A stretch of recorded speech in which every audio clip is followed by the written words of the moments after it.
দর্শক, আজকের ভিডিওতে আমরা এমন এক জিন বা ভূতের কথা জানবো যে নবী করিম সাল্লাল্লাহু আলাইহি ওয়াসাল্লামের মুখের উপরে থুথু নিক্ষেপ করেছিল। নাউজুবিল্লাহি মিন যালিক। অতঃপর তার শেষ পরিণতি কি হয়েছিল? মদিনার আকাশটি আজকে যেন একটু বেশি ভারী। আধো অন্ধকার ভোরের বেলায় যখন পুরো মদিনা ঘুমিয়ে আছে, তখন নবী করিম সাল্লাল্লাহু আলাইহি ওয়াসাল্লাম ঘুম থেকে উঠে গেলেন। তিনি মহান আল্লাহ রাব্বুল আলামিনের ডাকে সাড়া দিতে কখনোই গাফলতি করতেন না। তিনি ঘুম থেকে উঠে ঘর থেকে বের হয়ে গেলেন ওযু করার জন্য। উত্তম রূপে ওযু করে তিনি দাঁড়িয়ে গেলেন তাহাজ্জুদের জায়নামাজের উপরে তার সৃষ্টিকর্তার ডাকে সাড়া দিতে। চারপাশে শুনশান নীরবতা, আর নবী করিম সাল্লাল্লাহু আলাইহি ওয়াসাল্লাম শুধু একাই জায়নামাজের উপরে দাঁড়িয়ে আল্লাহর কাছে কান্না করছেন তার উম্মতের জন্য। আল্লাহ যেন তার উম্মতকে ক্ষমা করে দেন, তার উম্মত যেন জাহান্নামে না যায়। এরপরে দীর্ঘ সময় ইবাদতরত অবস্থায় থাকার পরে মসজিদে নববী থেকে বিলাল রাদিয়াল্লাহু তাআলা আনহুর কণ্ঠে ফজরের আজান ভেসে আসলো। আজান শুনে যখনই তিনি তাহাজ্জুদ নামাজ থেকে ফারিগ হলেন, পিছন ফিরে দেখলেন তার প্রিয়তম স্ত্রী হযরত আয়েশা রাদিয়াল্লাহু তাআলা আনহাও তার পিছনে দাঁড়িয়ে নামাজ পড়ছিলেন। তিনিও তাহাজ্জুদের নামাজ আদায় করছিলেন। এটা দেখে তিনি অত্যন্ত খুশি হয়ে গেলেন এবং মহান আল্লাহ রাব্বুল আলামিনের কাছে দোয়া করলেন, ইয়া রাব্বুল আলামিন, আমার আয়েশাকে আপনি উত্তম প্রতিদান দান করুন। তখন আয়েশা রাদিয়াল্লাহু তাআলা আনহা হঠাৎ করে লক্ষ্য করলেন নবী করিম সাল্লাল্লাহু আলাইহি ওয়াসাল্লামের পা ফুলে আছে। তখন তিনি জিজ্ঞাসা করলেন, ইয়া রাসূলুল্লাহ, আপনার পা তো ফুলে আছে, মহান আল্লাহ রাব্বুল আলামিন তো আপনার আগে এবং পরে সমস্ত গুনাহ মাফ করে দিয়েছেন, কারণ আপনি আল্লাহর রাসূল, তা সত্ত্বেও এত কষ্ট করছেন কেন? ফাতেমা রাদিয়াল্লাহু তাআলা আনহার কথা শুনে নবী করিম সাল্লাল্লাহু আলাইহি ওয়াসাল্লাম একটু মুচকি হাসলেন এবং বললেন, হে আয়েশা, আমি কি আল্লাহর একজন শুকরগুজার বান্দা হব না? তিনি বিশ্ব জাহানকে সৃষ্টি করেছেন এবং আমাকেও সৃষ্টি করেছেন, আমি কি তার কৃতজ্ঞতা জ্ঞাপন করব না? হে আয়েশা, ফজরের আজান দিয়েছে তো বেশিক্ষণ হয়নি, তুমি এক কাজ করো, আবু জাহম আমাকে যে চাদরটি হাদিয়া দিয়েছে সেই চাদরটি আমাকে এনে দাও, মসজিদে সবাই আমার জন্য অপেক্ষা করছেন নিশ্চয়ই। এরপরে নবীজি সেই চাদরটি গায়ে দিয়ে চলে গেলেন মসজিদে নববীতে নামাজ পড়ানোর উদ্দেশ্যে। চাদরটি আবু জাহম সামদেশ থেকে আমদানি করেছিল। তা দেখতে অনেক সুন্দর ছিল, তাতে নকশি করা ছিল। অনেক বর্ণনায় পাওয়া যায় চাদরটি লাল রঙের ছিল। হাঁটার সময় নবী করিম সাল্লাল্লাহু আলাইহি ওয়াসাল্লাম কখনো তার দৃষ্টি উঁচু করে হাঁটতেন না। তিনি মধ্যম পন্থায় দৃষ্টি রাখতেন, যেন কারোর সাথে ধাক্কাও না খান এবং মাটিতে কিছু থাকার কারণে তিনি হোঁচট খেয়ে নাও পড়ে যান। মসজিদে নববীতে গিয়ে নবী করিম সাল্লাল্লাহু আলাইহি ওয়াসাল্লাম ফজরের নামাজের ইমামতি করলেন এবং সাধারণভাবেই তিনি লম্বা একটি সূরা তেলাওয়াত করলেন। নবীজির কণ্ঠে ছিল হৃদয় কাড়া সুর, তাতে ছিল স্নিগ্ধতার ছোঁয়া। আল্লাহর কি কুদরত! কোনো মাইক বা সাউন্ড সিস্টেমের ব্যবস্থা ছিল না। তাও মুসল্লির সংখ্যা যতই থাকুক না কেন, সামনের মুসল্লিরা পবিত্র কুরআনে কারীম বা তাকবীরের আওয়াজ যতটুকু শুনতে পেত, পিছনের মুসল্লিরাও ঠিক তেমনি ততটুকুই আওয়াজ শুনতে পেত। নামাজ শেষ করার পরে নবী করিম সাল্লাল্লাহু আলাইহি ওয়াসাল্লাম মুসল্লিদের দিকে ফিরে বসলেন এবং এক সাহাবীকে ডেকে বললেন, এই চাদরটি আবু জাহমকে দিয়ে দাও, কারণ এটি নামাজের সময় আমার ধ্যান বিচ্যুত করেছিল, আর যেই বস্তু আল্লাহর স্মরণ থেকে বিমুখ করবে আমার তা প্রয়োজন নেই। এরপরে আদিয়া মাসনুনা আদায় করা শেষ করে মুসল্লিদেরকে তার দিকে একটু এগিয়ে বসতে বললেন এবং বললেন, হে মুসল্লিরা, আজকে আমি তোমাদেরকে হযরত সুলাইমান আলাইহিস সালাতু ওয়াস সালামের একটি ঘটনা বলবো, যা পবিত্র কুরআনে কারীমে সূরা সাদে বর্ণিত রয়েছে। সাহাবীরা যখনই নবীজির মুখ থেকে কিছু শোনার সুযোগ পেতেন, তারা এগিয়ে আরো আগ্রহ করে বসতেন। তারা সকলেই একটু এগিয়ে বসলো। তখন নবী করিম সাল্লাল্লাহু আলাইহি ওয়াসাল্লাম গল্পের আকারে বলতে শুরু করলেন, হে সাহাবীরা, শোনো, সুলাইমান আলাইহিস সালাতু ওয়াস সালামকে মহান আল্লাহ রাব্বুল আলামিন শুধু নবুয়তি দান করেননি, তাকে অনেক বড় রাজত্ব এবং জ্ঞান পাশাপাশি প্রজ্ঞাও দান করেছিলেন। তার অধীনস্থে বিশাল একটি সেনাবাহিনীও ছিল, যার মধ্যে মানুষ, জিন এবং পশু পাখি সবাই শৃঙ্খলাবদ্ধভাবে থাকত। আর তার যুদ্ধের জন্য ছিল অগণিত শক্তিশালী ঘোড়া, যা যুদ্ধের সময় শত্রুকে অনেক সহজেই পরাস্ত করতে পারত। একদিন বিকেলবেলায় সুলাইমান আলাইহিস সালাতু ওয়াস সালাম তার সেনাবাহিনীর জন্য প্রস্তুত করা সুন্দর এবং দ্রুতগামী ঘোড়া চাইলেন। সম্ভবত তিনি কোনো যুদ্ধের প্রস্তুতি নিচ্ছিলেন, তাই খাদেমদেরকে তার আস্তাবল থেকে ঘোড়াগুলো আনতে বললেন।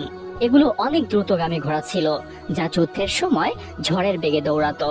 কিছু কিছু দুর্বল বর্ণনায় পাওয়া যায় সেই ঘোড়াগুলোর মধ্যে কিছু সংখ্যক ঘোড়া ডানা বিশিষ্ট ছিল, যা প্রয়োজন বশত সময়কালে আকাশে উঠতে পারত।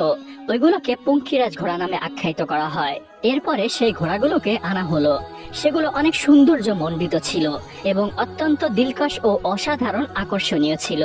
সুলাইমান আলাইহিসসালাতু ওয়াসসালাম ঘোড়াগুলোকে পরিদর্শন করতে লাগলেন। ঘোড়াগুলোকে দেখতে দেখতে তিনি এতটাই মগ্ন হয়ে গেলেন যে সূর্য অস্মিত হয়ে গেল তিনি খবরও পেলেন না। এভাবে বেশ খানিকটা সময় অতিবাহিত হওয়ার পরে তিনি বুঝতে পারলেন সেদিনকার আসরের সময়ের ইবাদত তিনি এখনো আদায় করেননি। তিনি তখন অত্যন্ত মর্মাহত হলেন এবং দুঃখ প্রকাশ করলেন এবং অশ্রুসিক্ত ভেজা চোখে বলতে লাগলেন, এই ঘোড়াগুলোকে আমি ভালোবাসি শুধু মহান আল্লাহ রাব্বুল আলামিনের জন্য, কারণ এগুলো জিহাদের কাজে লাগতো এবং জিহাদ শুধু স্রষ্টার সন্তুষ্টির জন্য। তবে ঘোড়াগুলোর প্রতি মনোযোগের কারণে যেহেতু আমি আসরের ইবাদতই ভুলে গিয়েছি, সেহেতু এই ভালোবাসা কখনোই গ্রহণযোগ্য হবে না। তখন তিনি আর বিলম্ব করলেন না, সাথে সাথে পদক্ষেপ নিলেন এবং তিনি তার খাদেমদেরকে ঘোড়াগুলো পুনরায় আবার তার কাছে আনতে বললেন। অতঃপর ঘোড়াগুলোকে যখন আনা হলো তখন সেগুলোকে মহান আল্লাহ রাব্বুল আলামিনের দরবারে তিনি কোরবানি করে দিলেন। পবিত্র কোরআনে কারিমের বর্ণনায় পাওয়া যায় তিনি সেই ঘোড়াগুলোর পায়ের রগ এবং গলা কেটে দিলেন। সেগুলোকে কোরবানি করার পরে তিনি মহান আল্লাহ রাব্বুল আলামিনের দরবারে দুহাত তুলে দোয়া করতে লাগলেন এবং বললেন, ইয়া রাব্বুল আলামিন, আপনি আমাকে ক্ষমা করে দিন এবং আমাকে এমন রাজত্ব দান করুন যা আমার পরবর্তীতে কারোর জন্য প্রযোজ্য না হয়, এবং আপনি বড়ই দানশীল। সাহাবায়ে কেরাম নবী করিম সাল্লাল্লাহু আলাইহি ওয়াসাল্লামের মুখে এত সুন্দর এবং শিক্ষণীয় একটি ঘটনা শুনতে পেরে তারা অনেক সৌভাগ্যবান মনে করলেন নিজেদেরকে, তাদের অন্তরে পুলকিত অনুভব করলেন। অবশেষে তিনি দৈনন্দিন আমল শেষ করে মসজিদ থেকে বের হয়ে গেলেন। অন্যদিকে পথিমধ্যে কিছু সাহাবীগণ একত্রিত হয়ে আলোচনা করছিলেন। একজন বলতে লাগলো, দেখেছো আমরা কত ভাগ্যবান, নবীজির মুখে পবিত্র কোরআনে কারিমের ঘটনাবলী আমরা শুনতে পাচ্ছি। নবী ও রাসূলগণের শান মান এবং মর্যাদা কত উচ্চ মানের হয়, আর আমরা তেমনি একজন নবী ও রাসূলের কাছে রয়েছি। তার কথা শেষ হতে না হতেই পাশের থেকে একজন তার কথায় সম্মতি প্রকাশ করে বললেন, হ্যাঁ আপনি ঠিকই বলেছেন। যেমন হযরত ইব্রাহিম আলাইহিসসালাতু ওয়াসসালামকে মহান আল্লাহ রাব্বুল আলামিন খলিল হিসেবে গ্রহণ করেছেন এবং মূসা আলাইহিসসালাতু ওয়াসসালাম মহান আল্লাহ রাব্বুল আলামিনের সাথে সরাসরি কথা বলেছেন, যার কারণে তাকে কালিমুল্লাহ বলা হয়। এবং হযরত ঈসা আলাইহিসসালাতু ওয়াসসালামকে মহান আল্লাহ রাব্বুল আলামিন পিতা ছাড়াই জন্ম দিয়েছেন, যার কারণে তাকে রূহুল্লাহ বলা হয়। এদিকে তাদের কথোপকথন অবস্থাতেই নবী করিম সাল্লাল্লাহু আলাইহি ওয়াসাল্লাম ইতিমধ্যেই সেখানে উপস্থিত হয়ে গিয়েছিলেন। অতঃপর তাদের উদ্দেশ্য করে বলতে লাগলেন, হে আমার সাহাবীগণ, শোনো, তোমরা যা বলেছো তা একদমই ঠিক আছে। হযরত ইব্রাহিম আলাইহিসসালাতু ওয়াসসালাম খলিলুল্লাহ অর্থাৎ আল্লাহ তাআলার প্রিয় বন্ধু, এবং হযরত মূসা আলাইহিসসালাতু ওয়াসসালাম কালিমুল্লাহ অর্থাৎ আল্লাহ রাব্বুল আলামিন তার সাথে সরাসরি কথা বলেছেন, এবং হযরত ঈসা আলাইহিসসালাতু ওয়াসসালাম রূহুল্লাহ অর্থাৎ আল্লাহ তাআলার বিশেষ রূহ, কোনো পিতা ছাড়াই তার জন্য বরাদ্দ করা হয়েছে। কিন্তু মনে রাখবে, মহান আল্লাহ রাব্বুল আলামিন আমাকে হাবিবুল্লাহ হিসেবে গ্রহণ করেছেন, কিন্তু এই ক্ষেত্রে আমি অহংকার করি না। এরপরে সামান্য কিছু কথোপকথন করে নবী করিম সাল্লাল্লাহু আলাইহি ওয়াসাল্লাম সেখান থেকে চলে গেলেন। নবীজি যাওয়ার পরে সাহাবায়ে কেরাম নিজেদের মধ্যে আলোচনা শুরু করলেন এবং একজন বেদুইন যার আরবি সাহিত্য সম্পর্কে ধারণা কম ছিল সে বলতে লাগলো, আচ্ছা, খলিল মানেও তো বন্ধু এবং হাবিব মানেও তো বন্ধু, তাহলে এই দুটোর মধ্যে পার্থক্য কি? তার এই কথাটি উপস্থিত ব্যক্তিবর্গের মধ্যে একটি কৌতূহল জাগিয়ে তুলল। কিছুক্ষণ পরে একজন বিজ্ঞ ব্যক্তি বলে উঠলেন, শোনো, বিষয়টি আমি তোমাদেরকে উদাহরণ দিয়ে বলছি। মনে করো তুমি আমার খলিল অর্থাৎ বন্ধু, এই ক্ষেত্রে আমি তোমাকে যতটুকু ভালোবাসি তুমি আমাকে তার থেকে বেশি ভালোবাসো। কিন্তু যদি তুমি আমার হাবিব হও তাহলে তুমি আমাকে যতটুকু ভালোবাসো ঠিক ততটুকুই আমি তোমাকে ভালোবাসি। সুতরাং যেহেতু নবী করিম সাল্লাল্লাহু আলাইহি ওয়াসাল্লাম হাবিবুল্লাহ, এই ক্ষেত্রে মহান আল্লাহ রাব্বুল আলামিন নবীজিকে স্বয়ং নিজেই ভালোবাসেন, যেই ভালোবাসাটি উভয় জাহানের কোনো সৃষ্টির জন্য বরাদ্দ নয়। অন্যান্য নবী ও রাসূলগণকে যে কোনো একটি নির্দিষ্ট জাতি বা গোষ্ঠীর জন্য পাঠানো হয়েছিল, কিন্তু আমাদের নবী করিম সাল্লাল্লাহু আলাইহি ওয়াসাল্লামকে সমস্ত কুলের নবী বানিয়ে পাঠানো, এই ক্ষেত্রে এবং যা না দেখি যেমন জিন জাতি তারাও অন্তর্ভুক্ত। এরপরে দিন নবী করিম সাল্লাল্লাহু আলাইহি ওয়াসাল্লামের টুকরা হযরত ফাতেমা রাদিয়াল্লাহু তাআলা আনহা এর বাড়িতে গেলেন। দরজায় দাঁড়িয়ে নবী করিম সাল্লাল্লাহু আলাইহি ওয়াসাল্লাম সালাম দিলেন, কিন্তু ভিতর থেকে কোনো উত্তর আসলো। সালাম দিলেন, কোনো উত্তর আসলো না। প্রথমত ভাবলেন ফাতেমা হয়তো কোনো জায়গায় গিয়েছেন, কিন্তু পরক্ষণে চিন্তা করলেন ফাতেমা তো স্বাভাবিকভাবে কোথাও যায় না। এটা মনে করে তিনি কিছুক্ষণ অপেক্ষা করলেন। কিছুক্ষণ পরে ঘরের ভিতর থেকে আওয়াজ আসলো। ফাতেমা রাদিয়াল্লাহু তাআলা আনহা সালামের উত্তর দিয়ে বললেন, আব্বাজান আপনি কি আছেন? তখন নবী করিম সাল্লাল্লাহু আলাইহি ওয়াসাল্লাম জবাব দিলেন, হ্যাঁ ফাতেমা আমি আছি। ফাতেমা রাদিয়াল্লাহু তাআলা আনহা দরজা খুললেন। ঘরে প্রবেশ করার পরে তিনি নবীজিকে বলতে লাগলেন, ইয়া রাসূলুল্লাহ, আমার প্রিয় আব্বাজান, দয়া করে আমাকে মাফ করে দিবেন। আপনি যখন সালাম দিয়েছেন আপনার সালামের তৎক্ষণাৎ আমি উত্তর দিতে পারিনি। গত 3 দিন যাবত আমার চুলা জ্বলে না, আমার ঘরে খাবার মতো কোনো ব্যবস্থা নেই। অন্যদিকে ছোট্ট হাসান ও হুসাইন কান্না করছিল, তাদের কান্না আমার সহ্য হচ্ছিল না। তাই মহান আল্লাহ রাব্বুল আলামিনের দরবারে দোয়া প্রার্থনার জন্য জায়নামাজের উপরে দাঁড়িয়ে নামাজ পড়ছিলাম। আপনি সালাম দিয়েছেন এই নামাজ পড়ার জন্যই তৎক্ষণাৎ আমি উত্তর দিতে পারিনি। নবী করিম সাল্লাল্লাহু আলাইহি ওয়াসাল্লাম এই কথা শুনে তার চোখে পানি চলে আসলো। কলিজার টুকরা মেয়ে ফাতেমা রাদিয়াল্লাহু তাআলা আনহা 3 দিন যাবত না খেয়ে রয়েছেন, তার চোখের কোণে অশ্রুজন চিকচিক করছিল। তখন নবী করিম সাল্লাল্লাহু আলাইহি ওয়াসাল্লাম তেমন কিছু বললেন না। কিছুক্ষণ তিনি চুপচাপ দাঁড়িয়ে রইলেন, হয়তো মহান আল্লাহ রাব্বুল আলামিনের দরবারে তিনি কোনো ফরিয়াদ করছিলেন। তারপরে তিনি বলতে লাগলেন, হে ফাতেমা, তুমি তোমার জায়নামাজটি একটু তোলো। ফাতেমা রাদিয়াল্লাহু তাআলা আনহা নবীজির কথা মতোই তার জায়নামাজটি সরালেন। তিনি যা দেখতে পেলেন তা দেখার জন্য তিনি প্রস্তুত ছিলেন না। তিনি দেখতে পেলেন তার জায়নামাজের নিচে সোনা, মুক্তা, বিভিন্ন ধরনের জওহরাতের খনি রয়েছে। এত বিশাল একটি সম্পদের খনি দেখে তিনি অবাক হয়ে গেলেন এবং তা এতটাই চমকাচ্ছিল যে তার দিকে তাকানোটাই কষ্টকর হয়ে যাচ্ছিল। তখন নবী করিম সাল্লাল্লাহু আলাইহি ওয়াসাল্লাম তাকে ডেকে বললেন, হে ফাতেমা, তুমি এখান থেকে যতটুকু মন চায় নিতে পারো। ফাতেমা রাদিয়াল্লাহু তাআলা আনহা তখন কম্পিত কণ্ঠে নবী করিম সাল্লাল্লাহু আলাইহি ওয়াসাল্লামকে জিজ্ঞাসা করলেন, ইয়া রাসূলুল্লাহ, আমার প্রিয় আব্বাজান, আমি যদি এখান থেকে সামান্য কিছু হীরা জওহরাত গ্রহণ করি তাহলে এজন্য কি কিয়ামত দিবসে আমার হিসাব দেওয়া লাগবে? তখন নবী করিম সাল্লাল্লাহু আলাইহি ওয়াসাল্লাম একটু মুচকি হেসে উত্তর দিলেন, হ্যাঁ ফাতেমা, তুমি এখান থেকে যতটুকুই নিবে ততটুকুই কিয়ামত দিবসে তোমার হিসাব দেওয়া লাগবে। তখন ফাতেমা রাদিয়াল্লাহু তাআলা আনহা শট করে জায়নামাজটি রেখে দিলেন এবং সেগুলো ঢেকে ফেললেন এবং বললেন, আমার এগুলোর প্রয়োজন নেই, আমি যেমন আছি আল্লাহর কাছে লাখো কোটি শুকরিয়া। তবে আব্বাজান, আপনার কাছে একটি আবেদন থাকবে। মহান আল্লাহ রাব্বুল আলামিনের কাছে আমার জন্য একটু দোয়া করবেন যেন তিনি আমার ধৈর্য আরো বাড়িয়ে দেন এবং আমাকে কখনোই যেন পথভ্রষ্টকারীদের অন্তর্ভুক্ত না করেন। মা ফাতেমার কথা মতোই নবী করিম সাল্লাল্লাহু আলাইহি ওয়াসাল্লাম মহান আল্লাহ রাব্বুল আলামিনের কাছে প্রার্থনা করলেন। এরপরে তিনি সেখান থেকে চলে আসলেন। পথিমধ্যেই তিনি একটি মাঠের প্রান্ত দিয়ে হাঁটছিলেন। নবীজির হাঁটার মধ্যেও ছিল ভিন্ন ধরনের একটি প্রশান্তি, যা দেখলে যে কারো মন শান্ত হয়ে যেত। অন্যদিকে সেই পথের একটু দূরত্বেই গাছের ছায়ার নিচে বসেছিল একজন সাধারণ কৃষক। তার পোশাকে ছিল ধুলো মাখা, মুখে ছিল ক্লান্তির রেখা, হাতে শুকনো রুটির কয়েকটি টুকরা।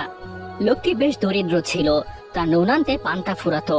কষ্ট ক্লাসে উপার্জিত এই সামান্য খাবারই ছিল তার দুপুরের আহার। দূর থেকে সে দেখতে পেল নবী করিম সাল্লাল্লাহু আলাইহি ওয়াসাল্লাম তার দিকেই এগিয়ে আসছে। নবীজিকে দেখে তার হৃদয়ে এক অজানা আনন্দের ঢেউ উঠল। তখন সে মনে মনে ভাবতে লাগলো, আমি যদি নবী করিম সাল্লাল্লাহু আলাইহি ওয়াসাল্লামের খেদমত করতে পারি তাহলে নিশ্চয়ই এর ভিতরে কল্যাণ নিহিত রয়েছে। কিন্তু তার মনে একটি দ্বিধা কাজ করছিল যে আমি তো অনেক গরিব, সামান্য একটু রুটি খাচ্ছি, তাও শুকনো রুটি, কোনো ভাজি বা কোনো তরকারি ছাড়া। এত শুকনো রুটি কি নবীজি খাবেন? এমন আটপাশ ভাবতে ভাবতেই নবী করিম সাল্লাল্লাহু আলাইহি ওয়াসাল্লাম সেখানে পৌঁছে গেলেন। তখন সে কৃষক দাঁড়িয়ে গেল সম্মানের জন্য এবং নবীজিকে সালাম জানালো। নবীজি সালামের উত্তর দিলেন। তখন সে কৃষক কাকুতি স্বরে বলতে লাগলো, ইয়া রাসূলুল্লাহ, আমি গরিব মানুষ, সামান্য খাদ্য যা আমার রিজিকে আছে আমি তাই খাচ্ছি। দয়া করে আপনি আমার সাথে বসুন, গাছের ছায়ার নিচে বসে একসাথে খাবেন। জানি না আপনি এত সামান্য দাওয়াত কবুল করবেন কিনা, কিন্তু আপনি যদি আমার দাওয়াত গ্রহণ করেন তাহলে আমি নিজেকে অনেক ভাগ্যবান মনে করব। নবী করিম সাল্লাল্লাহু আলাইহি ওয়াসাল্লাম তার কথার মানে বুঝে ফেললেন। তখন তিনি একটু মুচকি হেসে বলতে লাগলেন, হে আল্লাহর বান্দা, তুমি আমাকে দাওয়াত দিয়েছো আর আমি ফিরিয়ে দিব, এটা কিভাবে সম্ভব? মনে রাখবে, মহান আল্লাহ রাব্বুল আলামিন তোমার রিজিকে যা দিয়েছেন সেই খাবারটি অবশ্যই আল্লাহর অশেষ রহমত এবং তার নিয়ামত, আর তার সামান্য একটি খেজুর বা শুকনো রুটি হোক না কেন। এরপরে নবী করিম সাল্লাল্লাহু আলাইহি ওয়াসাল্লাম সেই কৃষকের সাথে গাছের ছায়ার নিচে বসে তার শুকনো রুটিগুলো খেলেন। সেই কৃষক বলেন, আমি নবী করিম সাল্লাল্লাহু আলাইহি ওয়াসাল্লামের মুখে শুকনো রুটি খাওয়ার সময় যতটুকু আনন্দ দেখেছি, সামান্য অন্য কোনো ব্যক্তিবর্গ দামি এবং ভালো কোনো খাবার খেলেও এতটা আনন্দ আমি তাদের মুখে দেখিনি। এবং লোককথায় প্রচলিত আছে সেই বছর নাকি ওই কৃষকের ফসলের ফলন অন্যান্য বছর থেকে আরো বেশি এবং ভালো হয়েছিল। এরপর থেকে যেদিনই সেই কৃষক ওই গাছের ছায়ার নিচে বসে শুকনো রুটি খেতেন, তখনও তিনি নবীজির মতো অনেক আগ্রহ করে খেতেন। মনে করতেন নবী করিম সাল্লাল্লাহু আলাইহি ওয়াসাল্লাম এখানে বসেই আমার সাথে রুটি খেয়েছেন এবং বলেছিলেন এই শুকনো রুটিও একটি মহান আল্লাহ রব্বুল আলামিনের বড় নেয়ামত। কিছুদিন পরের ঘটনা, মদিনার আকাশটি ছিল সেদিন অনেক নীরবত স্নিগ্ধতার ছোঁয়াপূর্ণ। আকাশে ঘন তারাগুলো ঝলমল করছিল এবং চাঁদটিও বেশ উজ্জ্বলময় ছিল। তার ভিতরে একদল ইসলামী কাফেলা হালকা কদমে সেখান দিয়েই হাঁটছিল। তাদের মধ্যে ছিলেন হযরত আব্দুল্লাহ ইবনে মাসউদ রাদিয়াল্লাহু তাআলা আনহু। তারা মূলত বিশ্বনবী হযরত মুহাম্মদ সাল্লাল্লাহু আলাইহি ওয়াসাল্লামের সঙ্গে দেখা করতে যাচ্ছিল। বেশ খানিকটা পথ হাঁটার পরে তারা একটি জায়গায় বিশ্রামের জন্য বসলো।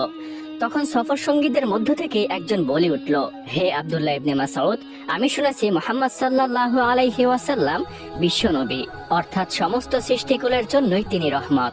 তাহলে কি গাছপালা, পশু পাখি, এমনকি জিন জাতির জন্যও তিনি রহমত স্বরূপ, অর্থাৎ তাদের নবী? তাহলে জিন জাতির মধ্যেও কি মুসলমান রয়েছে? তখন আব্দুল্লাহ ইবনে মাসউদ রাদিয়াল্লাহু তাআলা আনহু তার কথার তৎক্ষণাৎ উত্তর দিলেন না।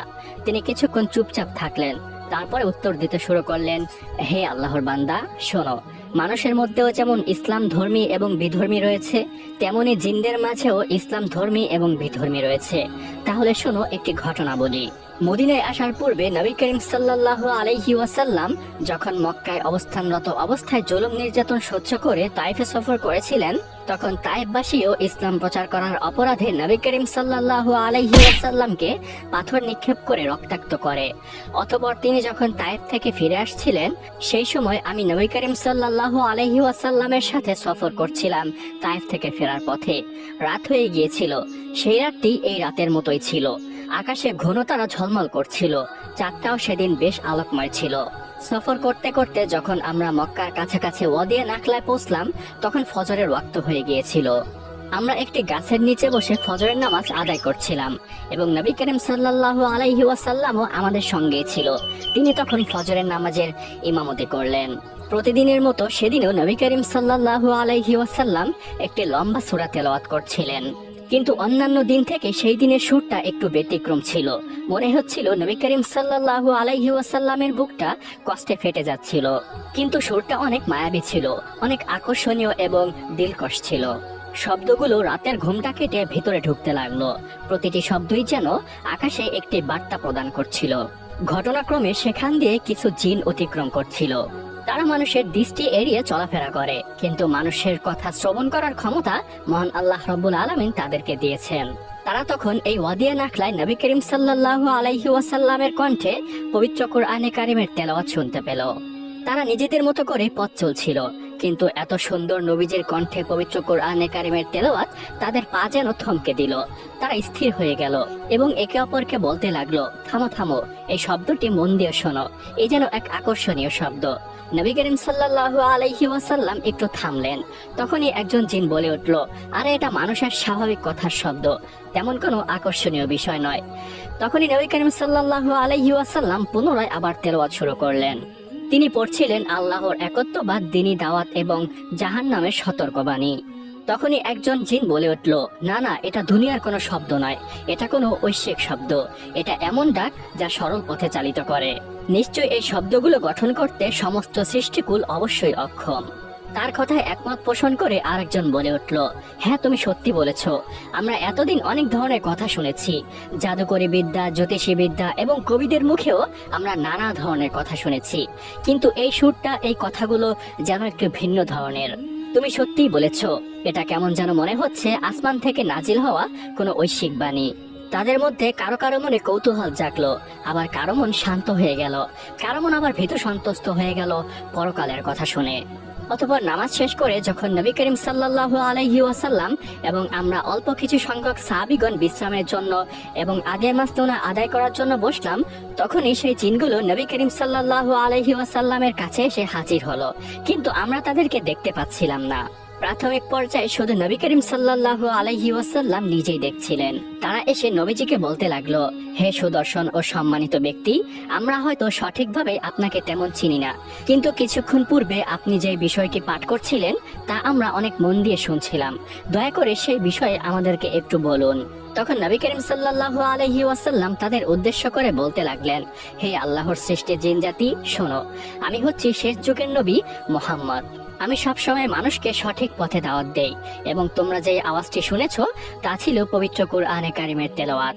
সেটা মহান আল্লাহ রব্বুল আলামিনের পক্ষ থেকে আমার উপরে নাজিল করা হয়েছে মানুষের হেদায়েতের জন্য। তখনই একজন জিন পুলকিত কণ্ঠে বলতে লাগলো, হে আল্লাহর রসুল, আমরা ইতিপূর্বে অনেক জাদুবিদ্যা, জ্যোতিষবিদ্যা ও অনেক কবিদের থেকে বিভিন্ন ধরনের বাকপটুত্বতাও শুনেছি, কিন্তু আপনার থেকে পঠিত পবিত্র কুরআনে কারিমের তেলাওয়াত একটু ভিন্ন ধরনের ছিল, অনেক আকর্ষণীয় ছিল, এটা আমাদের মন কেড়েছে। তখন নবী করিম সাল্লাল্লাহু আলাইহি ওয়াসাল্লাম তাদেরকে ইসলামের দাওয়াত দিলেন, এবং তখনই আমরা সেই জিনজাতিদেরকে দেখতে পাচ্ছিলাম। তারা ইসলাম ও নবীজির দাওয়াত গ্রহণ করে বলতে লাগলো, হে আল্লাহর রসুল, আমরা ঈমান আনলাম এবং আমরা বিশ্বাস স্থাপন করলাম আপনার উপরে এবং মহান আল্লাহ রব্বুল আলামিনের উপরে, এবং আমরা সাক্ষ্য দিচ্ছি ওই সমস্ত বিষয়ের সত্যতার ব্যাপারে যেগুলো আপনি, এবং আমরা প্রতিশ্রুতি করে যাচ্ছি আমরা আমাদের জাতির মধ্যে এই ইসলামের দাওয়াত অবশ্যই ছড়িয়ে দেব। এরপরে সেই জিনজাতি সেখান থেকে চলে যায় এবং তাদের সম্প্রদায়ের সকলের মাঝেই তারা ইসলামের দাওয়াত পৌঁছে দেয়। এই ঘটনা শেষ করে তারা পুনরায় পথ চলতে শুরু করে। অন্যদিকে যখন জিনজাতি ইসলামের দাওয়াত দিচ্ছিল, তখন মানুষের মতোই কয়েকটি জিন ইসলামের বিরোধিতা করলো এবং সত্যের পথে গ্রহণ করলো না, এবং অনেকেই নবী করিম সাল্লাল্লাহু আলাইহি ওয়াসাল্লামের উপরে প্রচন্ড ক্ষিপ্ত হয়ে পড়ে।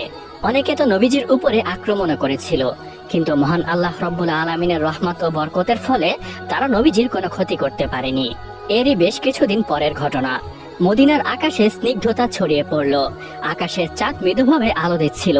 নবী করিম সাল্লাল্লাহু আলাইহি ওয়াসাল্লাম গভীর রাত্রে একা একাই মসজিদে নববীতে বসে ইবাদত করছিলেন। মহান আল্লাহ রব্বুল আলামিনের দিকে অন্তরটি দিয়ে তিনি গভীর ইবাদতের মগ্নে ডুবেছিলেন। নামাজ চলাকালীন সময় হঠাৎ সামনে থেকে একটি অদৃশ্য শক্তি উপস্থিত হলো। নবী করিম সাল্লাল্লাহু আলাইহি ওয়াসাল্লাম সেই দিকে কোনো ভ্রুক্ষেপই করলেন না, মনে হচ্ছিল তিনি দেখতে পাননি। তখন সেই অদৃশ্য শক্তি থেকে এক ঝাপটা বাতাস এলো, তাও নবীজির কোনো ধ্যান সেদিকে গেল না। এটা ছিল একটি দুষ্ট জিন, যে ভূতের রূপে নবী করিম সাল্লাল্লাহু আলাইহি ওয়াসাল্লামের সামনে এসে উপস্থিত হলো। যখন সে দেখতে পেল নবীজির ধ্যান কিছুতেই তার ইবাদত থেকে বিচ্যুত হচ্ছে না, তখন সে নবী করিম সাল্লাল্লাহু আলাইহি ওয়াসাল্লামের মুখের উপরে থুথু নিক্ষেপ করে। নাউজুবিল্লাহি মিন যালিক। কাজটি করার সাথে সাথে পুরো দুনিয়া যেন থমকে গেল, আরশটা যেন কেঁপে উঠল, সাতটি আসমান যেন ভয় থরথর করে কাঁপতে লাগলো। তখনই সেই ভূত নামক জিনটি আর নড়তে পারলো না, তার পাটা সেখানেই আটকে গেল। অবশেষে নবী করিম সাল্লাল্লাহু আলাইহি ওয়াসাল্লাম যখন নামাজ থেকে ফারেগ হলেন, তখনই সেই ভূত সেখান থেকে পালাতে চেষ্টা করে এবং অদৃশ্য হয়ে যেতে চেষ্টা করে। কিন্তু নবী করিম সাল্লাল্লাহু আলাইহি ওয়াসাল্লামকে মহান আল্লাহ রব্বুল আলামিন একটি বিশেষ ক্ষমতা প্রদান করেছিলেন, যার কারণে সে সাথে সাথে সেই জিনটি ধরে ফেলে। তৎক্ষণাৎই নবী করিম সাল্লাল্লাহু আলাইহি ওয়াসাল্লাম তার গলা চেপে ধরে। নবীজির ইচ্ছা ছিল তাকে মসজিদে নববীর স্তম্ভের সাথে বেঁধে রাখবেন, যেন তাকে সমস্ত মুসলমান দেখতে পারে। কিন্তু তৎক্ষণাৎই হযরত সুলাইমান আলাইহিস সালাতু ওয়াস সালামের সেই দোয়ার কথা মনে পড়ে যায়, যেখানে তিনি বলেছিলেন, ইয়া রব্বুল আলামিন, আপনি আমাকে ক্ষমা করে দিন এবং আমাকে এমন রাজত্ব দান করুন যা আমার পরবর্তীতে আর কাউকে প্রদান করা হবে না। যার কারণে বিশাল রাজত্ব দেওয়ার পাশাপাশি তাকে জিন জাতিকে বশীকরণেরও ক্ষমতা দেওয়া হয়েছিল।